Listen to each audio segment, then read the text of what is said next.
Hi అండి, అందరికీ నమస్తే.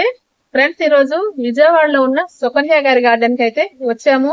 అసలు మీరు చూస్తే అర్థమైపోయి ఉంటది, టెర్రస్ గార్డెన్ అండి. ఇది చుట్టూరు ఒక అడవిలా ఉంది.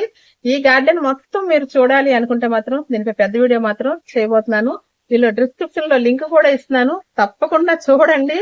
అసలు టెర్రస్ మీద ఎన్ని రకాల పళ్ళ మొక్కలు ఇవన్నీ కూడా చాలా పెంచుతున్నారు. అసలు ఎవరు సుకన్య గారు, ఒకసారి మీరు ఇంట్రడ్యూస్ చేసుకోండి. ఒక గార్డెనరే కాకుండా ఇంకా వివిధ కోణాలు కూడా ఉన్నాయండి సుకన్య గారిలోని. నా పేరు సుకన్య అండి. మేము విజయవాడలో ఉంటాము. అసలు అక్క ముందు నిజంగా మాటలు రావట్లేదు అనమాట. తను మంచి టెర్రస్ గార్డెనర్, అది మీరు చూశారు. కాకుండా ఒక మంచి అంగన్వాడీ టీచర్ గా మంచి సోషల్ వర్క్ చేస్తున్నారండి. అలాగే యూట్యూబ్ కూడా ఉంది, యూట్యూబ్ ఛానల్ కూడా ఉంది. ఇలా వివిధ స్వచ్ఛంద సంస్థలతో కూడా మంచి సర్వీసెస్ చేస్తూ ఉంటారు. అయినా కూడా గార్డెనింగ్ మీద మక్కువతో దీన్ని ఎంత చక్కగా తీర్చిదిద్ది మంచిగా ఎటువంటి ఖర్చు లేకుండా వేస్ట్ కంపోస్ట్ తో మంచి క్రాప్ నెట్ తీస్తున్నారు. మీరు చూడాలి, మనం కూడా తెలుసుకోవాలి, ఇంకా మంచిగా గార్డెనింగ్ చేయాలంటే వీడియో మీకు ఉపయోగపడుతుంది తప్పకుండాను. దీనిలో డిస్క్రిప్షన్ లో లింక్ ఇస్తున్నాను, తప్పకుండా చూడండి సుకన్య గారి గార్డెన్ ని. సుకన్య గార్డెన్ ఆ ఛానల్ పేరు కూడా సుకన్య గార్డెన్. ఓకే అండి, బాయ్ బాయ్.